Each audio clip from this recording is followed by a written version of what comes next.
Muy buenas tardes, estamos en una nueva edición de Diálogos Piensa. Esta vez el profesor invitado es Fernando Wilson, destacado académico de la Universidad Adolfo Ibáñez, licenciado en Historia por la Pontificia Universidad Católica del Paraíso, magíster en Historia por la Universidad Católica de Santiago y doctor en Historia por la Pontificia Universidad de Valparaíso. Un analista internacional destacado. Muchas gracias por estar hoy. Muchas gracias, Fernando, por invitar. Con nosotros. El tema que vamos a tratar, que vamos a discutir hoy, dice relación con un problema y un fenómeno muy candente que son los sucesos recientes de Venezuela. Y me gustaría, sin más rodeos y agradeciendo tu presencia hoy acá, partir preguntándote cómo se vislumbra el desarrollo de estos sucesos en los próximos días y próximos meses. Es un asunto cuyo desenlace está básicamente ya cerrado después del desconocimiento del triunfo de la oposición venezolana por parte de Maduro, o si todavía hay alguna opción o alguna posibilidad donde el desenlace pudiese ser abierto. A ver, a menos que se estén llevando a cabo negociaciones en la trastienda, digamos, algo que lo más probable es que se esté haciendo, pero que su éxito no está asegurado. La dinámica de los hechos, la dinámica de la situación pareciera indicar que Maduro ya se consolidó en el poder desde una perspectiva de fuerza. Y ahí surge un error, que es que se consideró en algún momento que Maduro se iba a tener, iba a obedecer las reglas democráticas, cosa que claramente nunca estuvo dispuesto a hacer. Lo que vivimos fue simplemente otra demostración de la táctica chavista clásica de aparecer como moderándose durante los periodos intermedios de sus gobiernos y luego endurecerse cada vez que surge un proceso electoral para impedir, por las buenas y por las malas, digamos, la capacidad de la oposición para presentar una candidatura viable para un cambio de régimen. En este caso, ya los acuerdos de Barbados comenzaron a ser violados desde el primer minuto, con la prohibición de los candidatos de oposición, prohibición de acción de propaganda, actos de agresión física directa. Y bueno, la intervención en el voto fue simplemente la guinda de la torta de un proceso viciado desde el inicio. Y mientras Maduro retenga el apoyo de Vladimir Padrino y como ministro de Defensa y jefe del Estado Mayor Conjunto bolivariano, tiene el control de la fuerza y por lo tanto, más allá de algunos elementos poco estéticos, el hecho concreto es que tiene el poder y lo retiene. Muy bien. ¿Existe la posibilidad de para poner fin a este régimen, existe la posibilidad de algún arreglo digamos, por contradictorio que suene, considerando los delitos y los crímenes que se han cometido de manera sistemática en los últimos años en Venezuela, tanto en la época propiamente chavista como después en la época de Maduro, la posibilidad de algún arreglo de impunidad o al menos de alguna impunidad parcial que le permita a Maduro salir y a su grupo más cercano, que le permita salir eventualmente de Venezuela y de gozar de unos últimos años de vida sin ser perseguido penalmente? Situación que eventualmente podría abrir la posibilidad, ¿no es cierto?, para una transición y una recuperación democrática. Exacto. Encabezada por González. A ver, eso no me cabe duda que se está negociando, incluso hay filtraciones que aluden a que habría conversaciones con Cuba, con República Dominicana, con Costa Rica e incluso con Turquía. Pero el problema de una salida y refugio, como en su momento lo obtuvo Idi Amin Dada en Arabia Saudita, después de dejar Uganda, etc., choca con tres obstáculos por lo menos. El primero de ellos es que este asilo solamente puede ser para los jerarcas. Se ha mencionado al propio Nicolás Maduro, a Diosdado Cabello, a Vladimir Padrino, pero a pocos más. Y tenemos que recordar que para todos los efectos prácticos el Estado completo venezolano es chavista.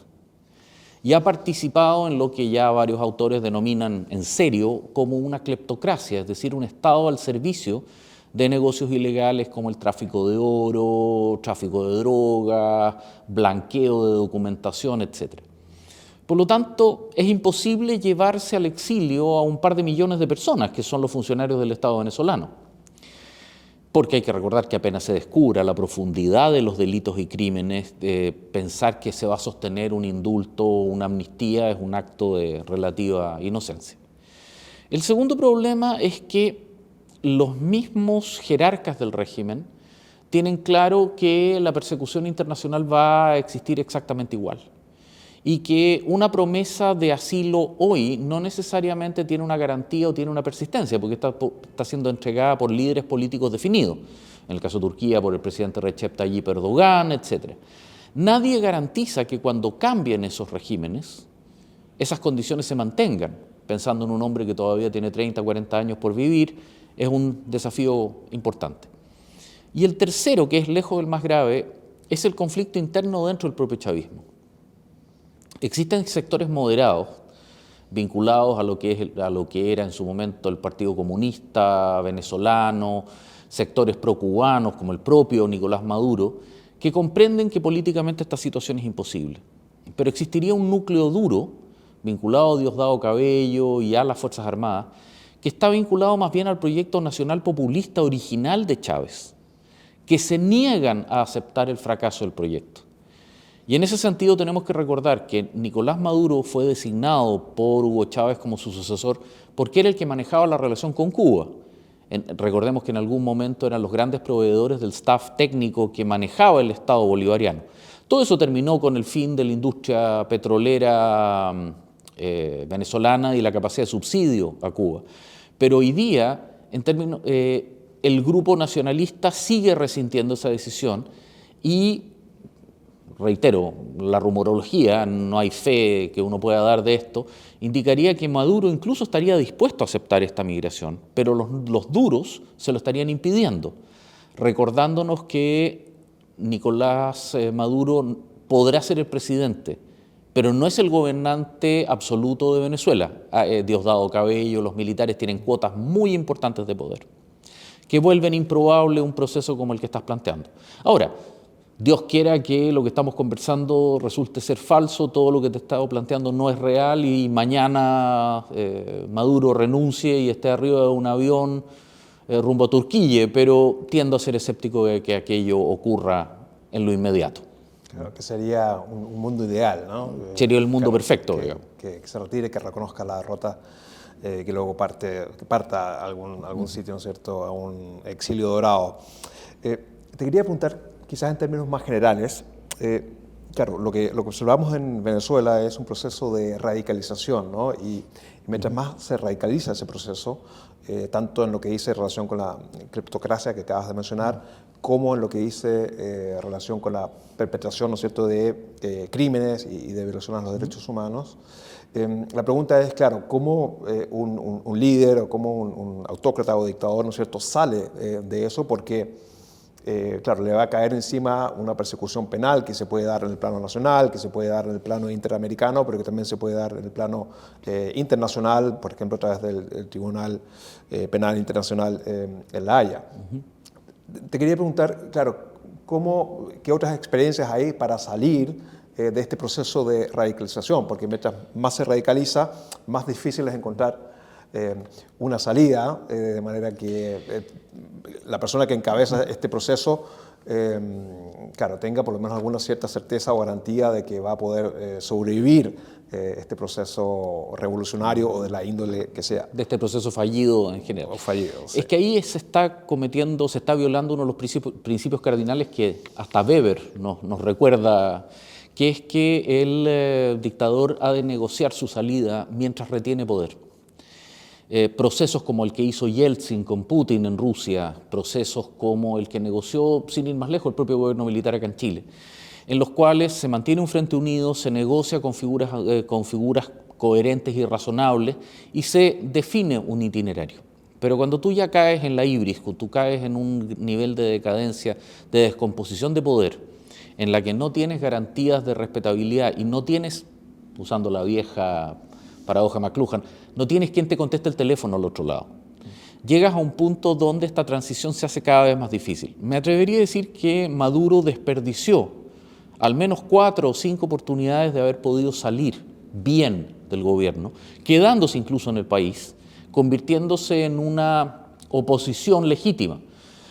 Esas transiciones las han hecho múltiples grupos políticos en América Latina. El Farabundo Martí de Liberación Nacional lo hizo en El Salvador y fue hasta gobierno después.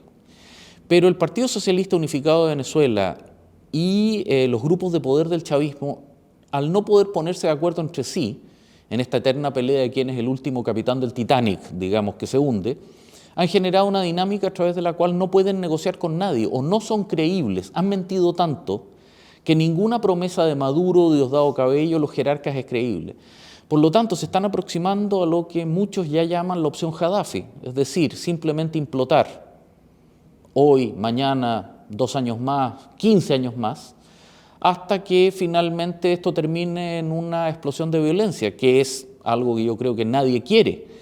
Pero en una sociedad que todavía retiene 21 millones de habitantes, una ciudad de más de 10 millones de habitantes como el Gran Caracas, pretender una intervención internacional es imposible. Por favor, si no resultó en Somalia en los 90, cuando estaba todo el impulso ideológico de la globalización, toda la visión Fukuyama del mundo, digamos, de expansión de la democracia, hoy día es una quimera. Así que lamentablemente el futuro venezolano se ve oscuro. Es más oscuro que claro, ¿no? Y bueno, también un proceso similar eventualmente fuimos testigos de él, ¿no es cierto?, ocurrió en Libia, ¿no? Bueno, que fue la implosión de las 3 regiones de Libia, Cirenaica, Tripolitania, el Fezzan, que permanecen hasta el día de hoy en guerra civil. O en algún sentido lo que ocurrió en Irak después del 2003 con la intervención occidental norteamericana, que llevó al colapso del Estado baatista de Saddam Hussein, pero que implicó el estallido del conflicto entre suní, shia y kurdos, que se mantiene hoy día a baño María a menos intensidad, pero se mantiene hasta el día de hoy. Vamos a otro plano que dice relación con los coletazos y los impactos que tiene este desconocimiento de la derrota por parte del régimen de Maduro y que bueno, afecta también no solamente a los países vecinos, sino que a países que están más lejos de las fronteras venezolanas, como es el caso de Chile, y que dice relación con un tema, con un fenómeno, ¿no es cierto?, que ha dado mucho que hablar, yo diría que en los últimos años ya, que es el fenómeno de la migración, siendo Chile y ni decir Perú y especialmente Colombia, países que han recibido grupos y a una cantidad de personas procedentes de Venezuela muy importantes. Estamos hablando de decenas, de cientos de miles, de millones de personas. La pregunta es, claro, ¿cómo se vislumbra este nuevo escenario migratorio o de presión migratoria en los próximos días, meses y años? Claro, considerando el desconocimiento de la derrota y que todo indica que Maduro se va a mantener incólume en el poder. Y esto puede ser durante una buena cantidad de años más. Primero, claro, ¿en qué cantidad se estima que podrían salir personas, emigrar, personas escapar de Venezuela? ¿Y cómo podría esto, claro, impactar a Chile en términos cuantitativos? Y la pregunta es, bueno, ¿cómo se conduce entonces este proceso, considerando, claro, que la migración puede traer consigo efectos virtuosos, pero también traer tensiones o instalar tensiones en la sociedad? La pregunta también es cuánto es una sociedad capaz de recibir y manejar, claro. y de manejar en términos de población, claro, migrante que llega al país en una cantidad muy significativa. A ver, responder eso requiere un camino un poquitito largo que espero me permitas presentarlo para explicar por qué se está dando este fenómeno y con esta intensidad. El primer elemento clave tiene que ver con la alteración de la matriz económica venezolana. De ser un país netamente exportador de petróleo, la decisión que toma Pérez Jiménez el año 54, y al mismo tiempo fuertemente orientado a un sector terciario, comercio, producción menor de sustentación local, Venezuela se ha ido convirtiendo progresivamente en una economía gris o negra, donde básicamente trafica productos fuera del mercado regular. La exportación ilegal de oro, se exportan lingotes sin cuño que luego son legitimados en Irán, etc. La exportación de petróleo o la legitimación de otros comercios ilegales a los cuales les provee el timbre de goma, los legitima. Esa economía se sustenta en una necesidad de mano de obra y en una necesidad de trabajo, de, digamos, apoyo logístico, si se quiere, comparativamente marginal. Eso significa que al régimen le sobra por lo menos 2/3 de la población. Eso implica que se ha podido generar un grado de migración masiva, que a estas alturas del partido se considera del orden de 8 millones de personas, entre 7 y 8 millones de personas, de una población original de 28. Ninguna economía normal, ninguna sociedad normal sobrevive con 1/3 de la población fuera del país. Recordemos lo que le ocurrió a Alemania Oriental durante el periodo de la caída del muro de Berlín, digamos, rápidamente Honecker y Egon Krenz tuvieron que negociar con el occidente, con Alemania Occidental. En este caso no, porque el sistema es autosustentante sobre la base de una economía que no requiere esa mano de obra y más aún se beneficia de las remesas. Es decir, buena parte de la población que sobrevive malamente dentro del país, con un salario mínimo de $3,5 mensuales, necesita y sobrevive, e incluso me atrevería a decir es afluente, con cantidades comparativamente marginales de dinero. 100.000 pesos chilenos hacen mucho en la Venezuela de hoy. Esto le ha permitido que con un Producto Geográfico Bruto de 1/3 del tamaño que tenía la economía antes de la llegada de Chávez, hoy día no solamente Venezuela sobreviva, sino que incluso tenga hasta un cierto crecimiento económico. Por favor, medido desde los sótanos, cualquier cosa es un crecimiento económico importante, pero que le permite flotar. En esa situación, lo que se ve y lo que se teme es que consolidado Maduro, perdida la última oportunidad, sacada la última máscara de un régimen legítimo que respeta elecciones democráticas, se puede producir un fenómeno que es conocido como la migración de la desesperanza. Esto ya ocurrió en Siria, ya ocurrió en Irak y en una serie de otras sociedades en crisis, como por ejemplo la antigua Birmania, hoy día Myanmar, etc. Esa gente se cifra, de acuerdo al Alto Comisionado de las Naciones Unidas para los Refugiados, ACNUR, etc., en estudios que plantearían entre 5 y 7 millones de personas. Esas 5 o 7 millones de personas se trata esencialmente de sectores bajos que carecen de oportunidades económicas, que esperaban oportunidades en la reconstrucción. Esa gente va a salir, lo plantean distintos especialistas, Álvaro Del Olio, etc., en buena parte vinculado a las elecciones norteamericanas, dependiendo si sale Kamala Harris o Trump, la frontera norteamericana con México se va a endurecer más o menos, y también las fiestas de fin de año, sobre todo Navidad, que son muy potentes para las comunidades en el exilio. El impulso de la reunificación familiar es particularmente intenso. Dependiendo del especialista al que se le consulte, se habla de una migración que pudiera llegar a Chile de en torno al 10%, 2% más, 2% menos de esa masa de 5 a 7 millones. Estamos hablando de entre 400.000 y 800.000 personas que llegarían en un periodo entre 6 y 18 meses a la frontera norte chilena. No necesito explicar que Chile, siendo una sociedad de 20 millones de habitantes, ya apremiada por la migración irregular hasta el día de hoy, no tiene la capacidad física de proveer empleo, habitación, educación, servicios básicos a una población migrante que además va a llegar desprovista de todo. No se trata de una persona que venga con sus enseres, que busque un arriendo, que va a salir a comprar un refrigerador. Se trata de gente que va a llegar en condiciones extremas de miseria y desesperación. Por lo tanto, nos encontramos frente a un dilema moral doble. Primero, la acogida a personas desesperadas en un desastre humanitario que va a ser el mayor del mundo. Ese es un detalle que hay que recordar. La migración de Siria por la guerra civil, que ya va a los 14 años, ha sido 4 millones de personas. La venezolana ya llega a 8 y podría subir a 14, 15. Personas desesperadas, sin nada, a las cuales hay que ofrecerles circunstancias. Mucho me temo que la solución europea se va a hacer inevitable. Los famosos campos humanitarios de tránsito, que de tránsito tienen harto poco, como los que ha construido Italia, por favor, antes de Giorgia Meloni, en islas como Lampedusa, Pantelleria, etcétera, donde los migrantes norafricanos son concentrados en espera de un mejor destino. Y bueno, están ahí instalados, se les alimenta, se les da atención médica, pero son vidas perdidas en la mitad de la nada. Es un horror que no sé qué es lo que es peor, sinceramente. Y claro, la segunda parte de la pregunta, claro, dice relación, claro, ¿cómo puede lidiar o manejar esto el Estado de Chile?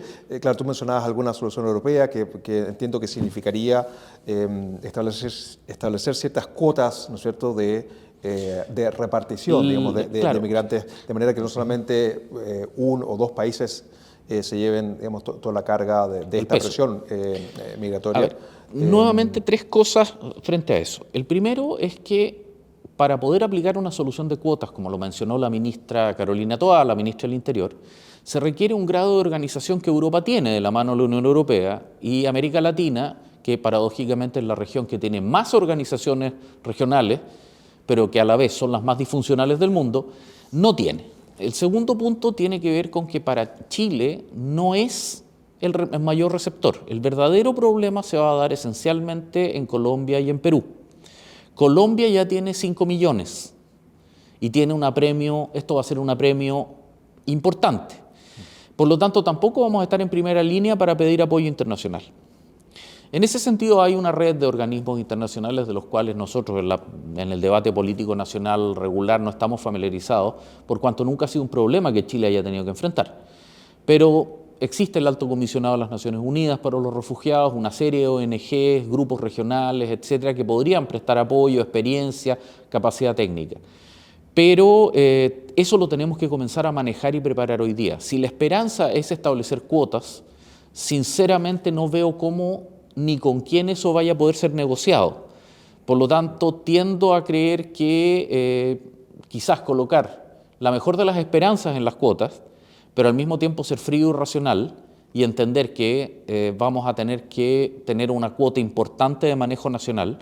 Y reitero, si Chile tiene hoy día un ingreso, el alcalde Colchane dice que entran diariamente en las horas de luz 300 personas, pensemos que en las horas de noche entrarán otras 300 más, 600 diarios.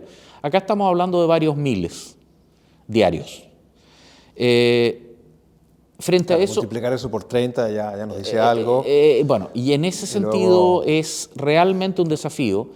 De partida, Colchane como ciudad, ni ninguna ciudad del norte, ni del altiplano, pueblitos pequeños, ni las ciudades de la costa tiene la capacidad de recibir un flujo de ese estilo. La población de Iquique y de Antofagasta, que decir de Arica, ha mostrado ya su descontento, es decir, vamos a tener el problema de lo que está ocurriendo, por ejemplo, en Inglaterra en este minuto por los apuñalamientos de Southport, que se pudiera expandir. Ya tuvimos un incidente de ataque a los campamentos de refugiados, donde incluso carros de guagua, digamos, se lanzaron al fuego, etc. Podemos tener escenas muy desagradables y muy complicadas. Que ya se han visto en Europa en reiteradas ocasiones y por lo tanto curémonos en salud, aprendamos de la experiencia de otros que ya han enfrentado el desafío. Y el segundo tema tiene que ver con ofrecer instalaciones o infraestructura de apoyo. A ver, con un mínimo de preparación eso se puede hacer. Estructuras prefabricadas, incluso hasta containers pueden ser modificados como centros de habitabilidad. Claro, que es un modelo que se usa o que se ha implementado mucho en Europa. En Europa, estoy pensando. Incluso los británicos están usando hasta balsas de grandes dimensiones que se usaban normalmente para alojar al personal que trabaja en las torres petroleras, que los remolcan a distintos puertos. Pero eso tiene que ser preparado, tiene que ser organizado, tiene que ser preparado ahora, porque este va a ser un fenómeno que nos va a llegar en 3 meses más y frente al cual no veo que en Chile estemos tomando conciencia de ese hecho. Ya van 10 días. Maduro no ha caído. Todo indica que es muy probable, o por lo menos una posibilidad importante, que no caiga. Por lo tanto, esta migración ya es un hecho. Tenemos que partir considerando que el que no ocurra esta migración sería la excepción afortunada. Pero hay que comenzar a prepararse desde los más altos niveles del Estado para comenzar a manejar un flujo de este estilo. Y la visión buenista que vimos en el programa de gobierno claramente no da abasto frente a un problema de estas características, que nos recuerda lo que ocurrió en el este de Europa frente a la migración siria a mediados de la década pasada. ¿Qué pasa en el mismo sentido, hablando de lo mismo, con países que un país muy grande, ¿no? que es limítrofe además con Venezuela, como Brasil, de quien se escucha menos como receptor, ¿no? de inmigrantes o refugiados o personas que por esta miseria humanitaria, claro, escapan o tienen que escapar? ¿Qué pasa con Brasil y otro país grande como es Argentina, que da la impresión que está lejos de todo, ¿no? de toda esta problemática? Y si de alguna manera existe la posibilidad que también se sumen o se incorporen podríamos llamarlo a este socorro humanitario, aunque sea provisional, pero por lo menos para darle alguna solución, alguna salida a las personas que no tienen otra opción que escapar. A ver, Javier Milei ha sido explícito en que está dispuesto a recibir a cuanto migrante venezolano quiera llegar. Para Argentina pudiera ser útil en el sentido que en una dinámica de recuperación económica tener mano de obra pudiese ser útil. Pero la verdad es que el daño a la imagen argentina a nivel regional es importante después de la crisis generada por los regímenes kirchneristas. Por lo tanto, no es un objetivo interesante de viaje. Brasil no tiene considerado a la migración como un problema. Pregunta, ¿Sí? ¿te parece ¿Sí? ¿Te parece que es menos interesante que Ecuador o Colombia, que Colombia Perú? por la distancia, por la cercanía cultural, etc. Brasil es un caso particular. Ellos no tienen penalizada la migración, tienen la frontera abierta, pero recordemos que la frontera norte brasilera se ubica al norte de la Amazonia. Por lo tanto, el migrante venezolano tiene que bajar a los llanos, digamos, venezolanos y luego entrar a un mundo particularmente hostil, poco urbanizado, y no venir haciendo la posta de ciudad en ciudad como se puede hacer a través de la costa del Pacífico. Y además, Brasil tiene un desafío político interno que hace que para Lula esto sea muy difícil. Lula mantenía una posición ambivalente porque su partido, el PT, el Partido de los Trabajadores, apoya abiertamente a Maduro, reconoce la elección de Maduro, por lo tanto se encuentra de manos atadas, lo que explica, digamos, la imposibilidad de emitir una declaración conjunta con el presidente Boric y la referencia del propio presidente Boric hace algunos días atrás de decir que él iba a dar una declaración al día siguiente que Lula se fuera de Chile para no amarrarlo. Hay mucha gente un poco optimista que está viendo, no, lo que pasa es que se está negociando, no, repetir la elección.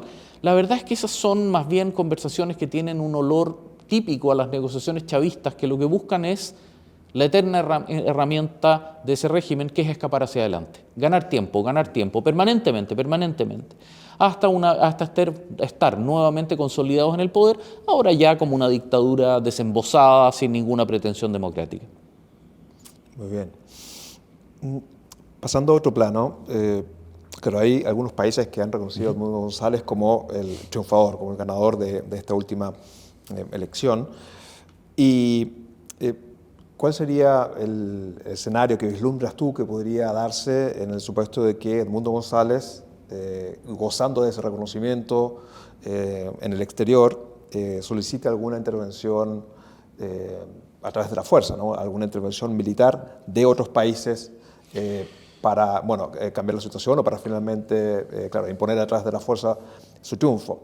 ¿Existe alguna posibilidad? Da la impresión que no, ¿no? No, la veo casi imposible. Algunos han planteado incluso interpretaciones un poco quiméricas, como por ejemplo invocar el Tratado Interamericano de Asistencia Recíproca. Eso primero demuestra un desconocimiento del formato del TIAR, que es frente a una agresión extrarregional, no frente a incidentes internos. Y en un segundo lugar, los tiempos no están para eso. En la década de los 90 existía el interés, bajo las teorías de Joseph Nye, Fukuyama, de construir, exportar la democracia, estos regímenes de state building, nation building. Hoy día, con conflictos como el de Gaza, conflictos como el de Ucrania, la verdad es que los recursos militares o los instrumentos están orientados a escenarios estratégicos de alta importancia. La verdad es que Venezuela no rankea en esto. A uno le resuenan las trágicas palabras de Charles de Gaulle cuando fue muerto Ernesto Che Guevara.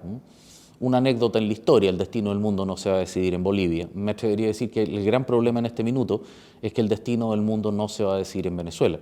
Y aquellos que contestan, no, es que tienen petróleo, sí, perfecto, pero recordemos que el mundo quiere salir del petróleo.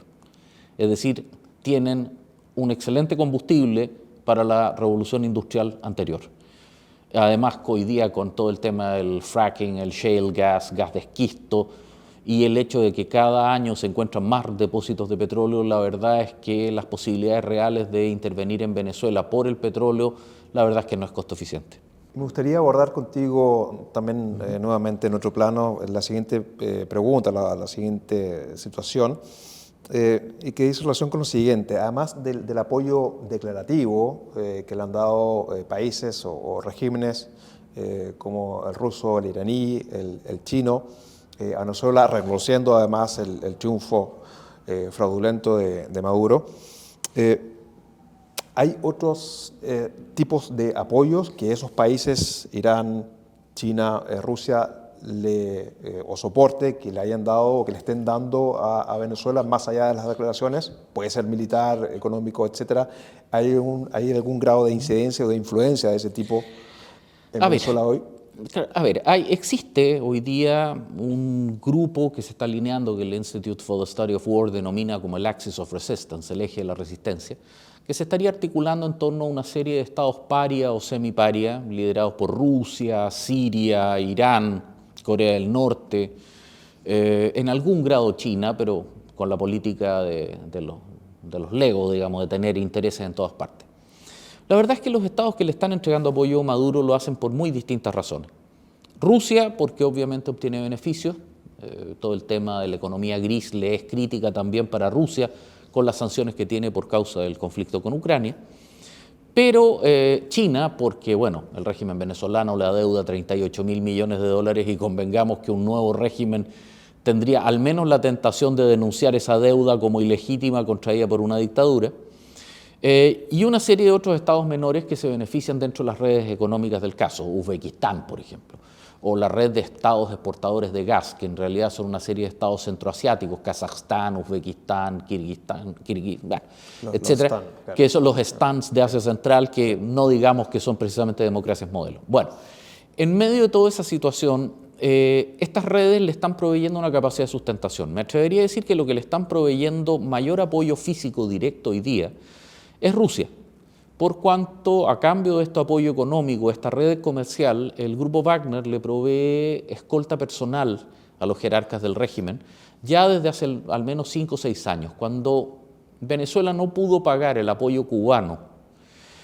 Lo reemplazó por estos agentes, digamos, del grupo Wagner, del que se plantea que hay alrededor de 600 hombres que proveen protección personal, y al mismo tiempo cubren una serie de campos petroleros que le fueron entregados a la empresa Rosneft, rusa de explotación en el centro-sur venezolano.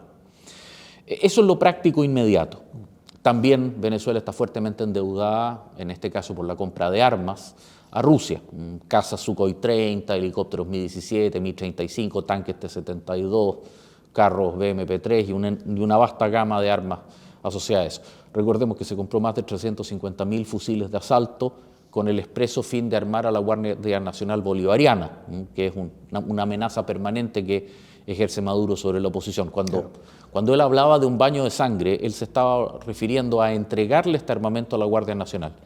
Armamento que no le ha sido entregado para evitar un contragolpe, para evitar que se conviertan en pretorianos, digamos, pero que en el peor de los casos se le pueden entregar y pueden desarrollar esta función. Como compra de armamento que fue bastante conocida, ¿no? Bastante bullada. Sí, en su momento, de hecho ¿no? ellos fue famoso que en su momento intentaron incluso hasta construir una fábrica de fusiles Kalashnikov de la serie 100, de la K-103 en Venezuela, fusiles de francotirador Dragunov, ametralladoras PK, una serie de armas en ese sentido. Incluso antiguos fusiles Mosin Nayant de cerrojo, digamos, que fueron entregados en cantidades gigantescas precisamente para armar el pueblo, pensando que el pueblo se iba a pronunciar a favor del régimen. Pero, vuelvo a insistir, esto, al decir de Mario Puzo en El Padrino, digamos, estos son negocios, no hay una alineación ideológica como lo que había durante la Guerra Fría. Y aquí tenemos que recordar, reitero, que Rusia ya no es comunista, Rusia es nacionalista y tiene una visión de aislamiento internacional muy basada en sus complejos de temor frente a Occidente. Por lo tanto, Venezuela es más bien la posibilidad, al igual que Cuba, Nicaragua, de poder molestar a Occidente y a Estados Unidos en su patio trasero, de hacer proyección estratégica, más que realmente una afinidad ideológica, un internacionalismo leninista, digamos, que ya no existe bajo ningún punto de vista. Claro, bueno, eso iba a destacar, ¿no? Que probablemente, claro, hay un elemento ahí que une a este tipo de regímenes o que los acerca, y que es el desprecio o el odio respecto, bueno, en términos generales de Occidente y quizás concretamente los Estados Unidos, ¿no? Absolutamente, o sea, en ese sentido... Todo aquello que pierdan los Estados Unidos lo ganan ellos, ¿no? Esa es la lógica. No, y es una consideración además bastante unívoca y mecánica que en algunos casos llega a ser ridícula cuando recordamos que algunos distinguidos miembros del Partido Comunista chileno se alegraban del triunfo de los talibanes en Afganistán, porque era una derrota norteamericana. O sea, realmente uno se pregunta dónde quedó la comprensión del sistema internacional, que siguen viéndolo como un sistema binario Guerra Fría, no comprendiendo que es un retroceso civilizatorio, como tanto les gusta decir, en relación a las libertades más básicas de la sociedad, el que llegue un régimen sunita ultra radical wahabí, como es el caso de los talibanes, digamos. Muy bien, y vamos a la última pregunta, que dice relación, conectado con lo anterior, con lo mismo. ¿Cómo ves, cómo vislumbras tú esta articulación, ¿no es cierto?, de un eje, de alguna manera ya lo abordaste tangencialmente, pero de un nuevo eje geopolítico global, ¿no?, con estos actores que acabamos de mencionar, que acabamos de destacar, China, Rusia, Irán, obviamente en la cola del vagón Corea del Norte, etcétera, ¿no? Pero parece una que es serie un de eje estados africanos también. Claro, algunos estados africanos, que se está articulando y que hace 5 o 10 años no tenía la nitidez que sí tiene o que empieza a tener hoy, ¿no? A ver, yo tiendo a verlo menos mecánico. Hay personas que, por ejemplo, lo atribuyen al BRICS, Brasil, Rusia, India, China, Sudáfrica. Yo tiendo a ser un poco escéptico, porque esas son concepciones mecánicas propias de un sistema bipolar como la Guerra Fría. Yo tiendo a ser en eso más cercano a la visión líquida de Bauman, en el sentido de ir viendo otro lugar común de nuestra política, unas estructuras de geometría variable en la cual distintos actores cooperan o chocan de acuerdo a intereses o a visiones tácticas de orden específico. Rusia, por ejemplo, está dispuesta a apoyar estados africanos a cambio de recursos económicos, blanqueos, etcétera, pero es a cambio de un beneficio de un pago comercial absoluto. Ya no hay solidaridad internacional socialista. Esto es a cambio de dinero del vil metal colocado sobre la mesa. No podemos dejar de olvidar que los famosos diamantes de sangre, hoy día que llegan a Amberes, etcétera, ya son producidos eminentemente por capitales rusos bajo el control de Wagner, a cambio de seguridad a los regímenes africanos del caso. Pero esto puede variar, y de hecho lo hace de manera permanente. Por lo tanto, esto hay que verlo mucho más fluido y no con la mecánica de, por ejemplo, la congelación de Cuba en la órbita soviética tras la crisis de los misiles del 62, que permaneció en la órbita soviética hasta el fin de la Guerra Fría.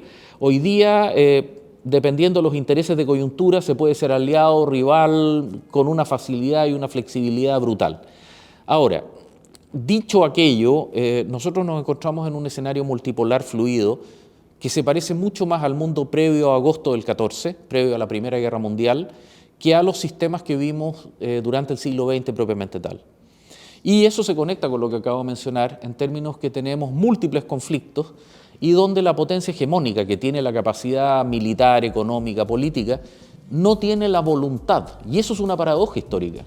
Estados Unidos, con sus doctrinas aislacionistas tradicionales, digamos, de los padres fundadores, etcétera, y los padres peregrinos, con su visión presbiteriana más bien de orden aislacionista, no tiene la voluntad de ser un hegemón, de tener una actitud. No puedo negarte que me causa un poco de gracia ver a algunas personas adivinando un intento de expansión estadounidense, cuando más bien el problema que tenemos hoy día es que Estados Unidos no está dispuesto a ejercer la hegemonía que ejercieron en su momento Gran Bretaña, Francia, sobre África, el este de Asia, etc. Y es en ese vacío de poder donde vemos desastres como el venezolano. Durante la Guerra Fría los conflictos y las revoluciones duraban muy poco, porque habían actores que intervenían para detenerlos, incluso con amenaza nuclear. Guerra de los 6 días, revolución y caída de Trujillo en República Dominicana, guerra del Yom Kippur. Bueno, también el canal de Suez, ¿no? El canal de Suez. Donde Estados Unidos le dice a Gran Bretaña, a Francia, bueno... golpea la mano y se acaba. Paren esto, ¿no? Exacto. Claro. Pero hoy día eso ya no existe. Por lo tanto, la vieja ficción de la guerra corta se acabó. Y ahora tenemos estos conflictos de fractura a la Huntington que son de plazo abierto, hasta que nuevamente varíe la ecuación de poder o la estructura de manejo de la situación. Muy bien. Bueno, con esta visión líquida de la historia de la geopolítica nos despedimos. Muchas gracias por su atención y nos vemos en otra ocasión. Muchas gracias. Por favor, muchas gracias a ustedes por la invitación. Gracias, Tomás, y a tu disposición cuando lo estimes pertinente. Hasta la próxima. Adiós.